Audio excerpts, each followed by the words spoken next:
Baik, Bapak Ibu sekalian, kita bertemu lagi di dalam ibadah rumah tangga pada hari ini, dan kita akan masuk dalam ibadah. Kita akan membacakan firman Tuhan. Sebelum kita membaca firman Tuhan, mari kita berdoa. Mari kita berdoa. Allah Bapa di surga, Bapa yang kami puji, kami sembah di dalam nama Yesus Tuhan dan Juru Selamat kami. Kembali ya Tuhan, kami datang ke hadirat-Mu dengan ucapan syukur kami, di mana Engkau telah menyertai kami hingga pada hari ini. Kami tahu Tuhan bahwa semua ini adalah berkat kasih karunia-Mu bagi kami. Oleh karena itu, kami mohon senantiasa Engkau menyertai kami, menjaga melindungi kami dari segala macam bahaya, terutama dalam suasana COVID pada saat ini. Bapa di surga, saat ini kami akan membacakan firman-Mu. Tuhan memberkati kami supaya semuanya boleh berjalan sesuai dengan rencana dan kehendak-Mu di dalam ibadah hari rumah tangga hari ini. Bapa, inilah doa dan permohonan kami, ampuni segala salah dan dosa kami. Terpujilah Engkau kekal sampai kekal, di dalam nama Yesus kita sudah berdoa. Amin. Nah, Bapak Ibu Saudara yang kasih dalam Tuhan Yesus Kristus, tema kita pagi hari tentang hari ini. Kalau pagi hari itu temanya adalah hari perhentian, dan pada malam hari Yesus adalah Imam Besar Agung. Nah, bacaan kita hari ini temanya Alkitab, hari perhentian yang disediakan Allah bagi kita, yaitu terambil dari Ibrani 4 ayat 1 sampai dengan 13. Saya akan membacakan firman Tuhan ini bagi kita semua. Sebab itu, baiklah kita mewaspada supaya jangan ada seorang di antara kamu yang dianggap ketinggalan. Sekalipun janji akan masuk ke dalam perhentiannya masih berlaku. Karena kepada kita diberitahukan juga kabar kesukaan sama seperti kepada mereka. Tetapi firman pemberitaan itu tidak berguna bagi mereka, karena tidak bertumbuh bersama-sama oleh iman dengan mereka yang mendengarnya. Sebab itu, kita yang beriman akan masuk ke tempat perhentian seperti yang ia katakan. Sehingga aku bersumpah dalam murkaku, mereka tak akan masuk ke tempat perhentianku, sekalipun pekerjaannya sudah selesai sejak dunia dijadikan. Sebab tentang hari ketujuh pernah dikatakan di dalam suatu nas, dan Allah berhenti pada hari ketujuh dari segala pekerjaannya. Dan dalam nas itu kita baca, mereka takkan masuk ke tempat perhentianku. Jadi sudah jelas bahwa ada sejumlah orang akan masuk ke tempat perhentian itu, sedangkan mereka yang kepadanya lebih dahulu diberitakan kabar kesukaan itu tidak masuk karena ketidaktaatan mereka. Sebab itu ia menetapkan pula suatu hari, yaitu hari ini, ketika ia setelah sekian lama berfirman dengan perantaraan Daud seperti dikatakan di atas. Pada hari ini, jika kamu mendengar suaranya, janganlah keraskan hatimu.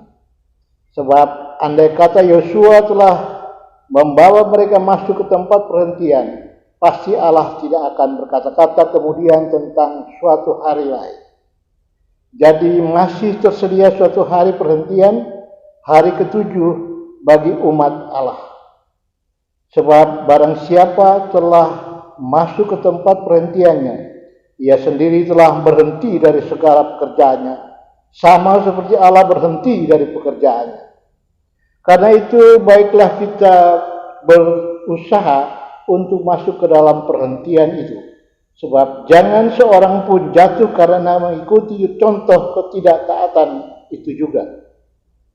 Sebab firman Allah hidup dan kuat dan lebih tajam daripada pedang bermata dua manapun. Ia menusuk amat dalam sampai menembus jiwa dan roh, sendi-sendi dan sum-sum. Ia sanggup membedakan pertimbangan dan pikiran hati kita. Dan tidak ada suatu makhluk pun yang tersembunyi di hadapannya, sebab segala sesuatu telanjang dan terbuka di depan mata Dia, yang kepadanya kita harus memberikan pertanggungjawaban jawab. Sampai sedemikian jauh bacaan kita pada hari ini, yaitu dari kitab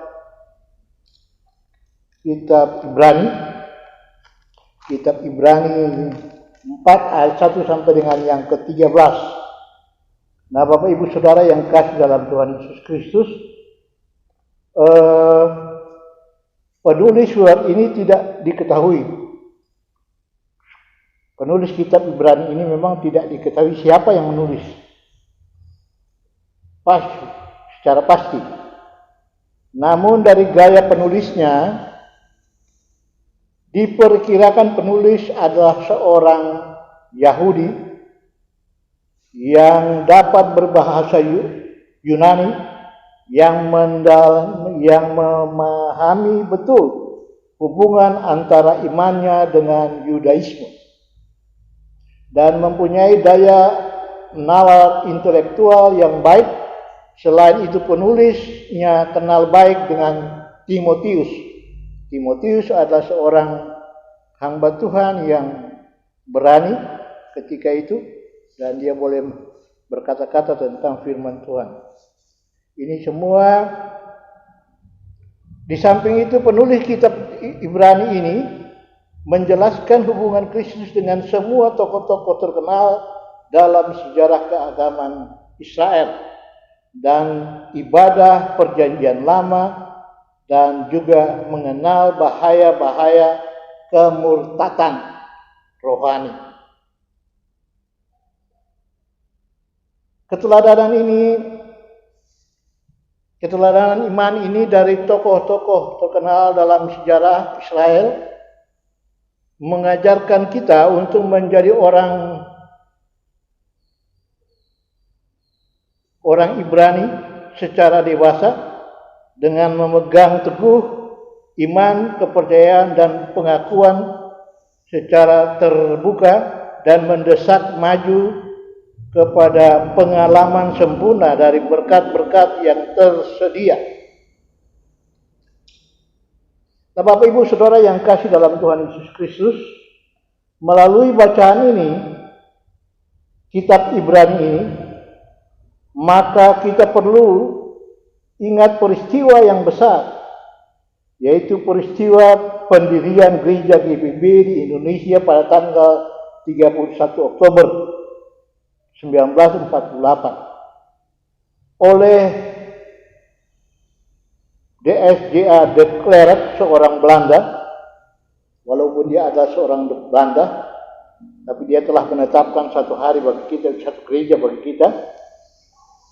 Dan saat ini kita beribadah, kita menjadi umat, kita menjadi jemaat di dalam persekutuan tersebut. Kalau kita hitung sampai saat ini, sudah berumur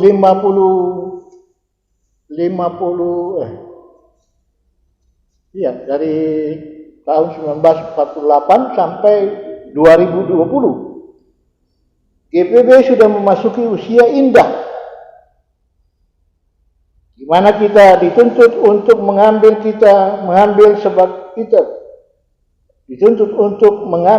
sebagai jemaat, sebagai orang-orang Kristen atau orang-orang percaya untuk menjadi garam dan terang dunia.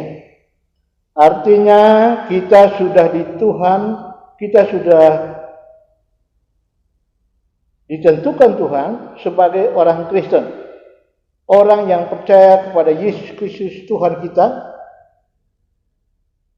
sebagai pengikutnya, seperti yang dikatakan di dalam Yohanes 14 ayat 6 yang berkata, Yesus berkata kepada kita, "Akulah jalan dan kebenaran dan hidup. Tidak seorang pun yang dapat datang kepada Bapa kalau tidak melalui aku.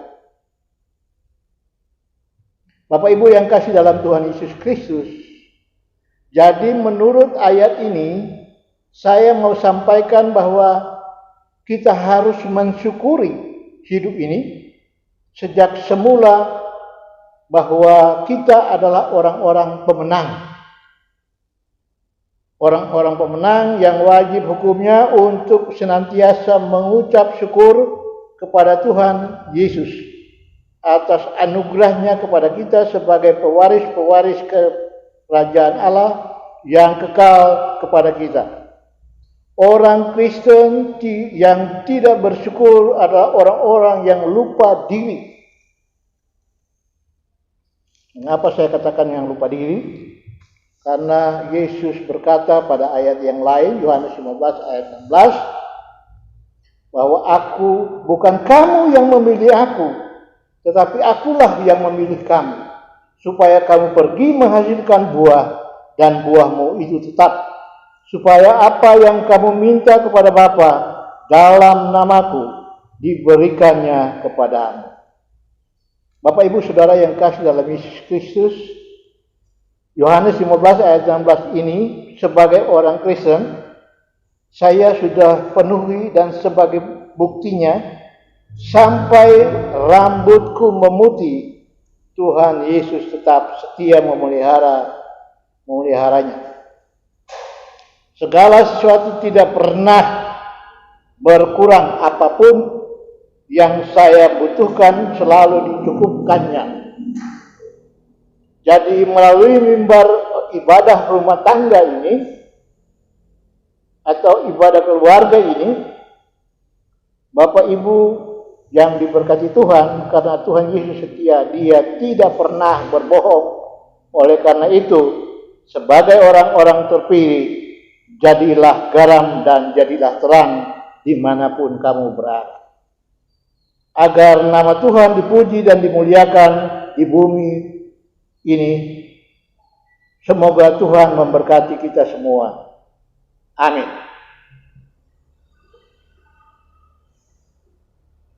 Baik, mari kita kembali berdoa. Allah Bapa di surga, kami mengucapkan terima kasih atas berkat-Mu kepada kami hari ini. Engkau memberikan kekuatan, kemampuan di dalam menyampaikan firman Tuhan pada hari ini. Dan saya mau berdoa untuk jemaat-Mu dimanapun mereka berada, di apapun yang mereka kerjakan, dimanapun mereka ditempatkan, Tuhan mau berkati mereka semua. Hindarkanlah ya Tuhan jemaat kami, seluruh jemaat kami, dari sektor 1 sampai dengan sektor yang ke-5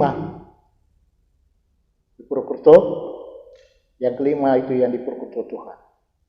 Biarlah ya Tuhan Engkau memberkati mereka senantiasa di dalam lindungan dan karya-Mu, supaya mereka senantiasa menjadi buku yang terbuka, yang tertulis di tengah-tengah masyarakat di mana mereka tempatkan. Bapa di surga, inilah doa dan permohonan kami. Ampuni segala dosa dan salah kami. Terpujilah Engkau kekal sampai kekal. Di dalam nama Yesus kami sudah berdoa dan mengucap syukur. Amin.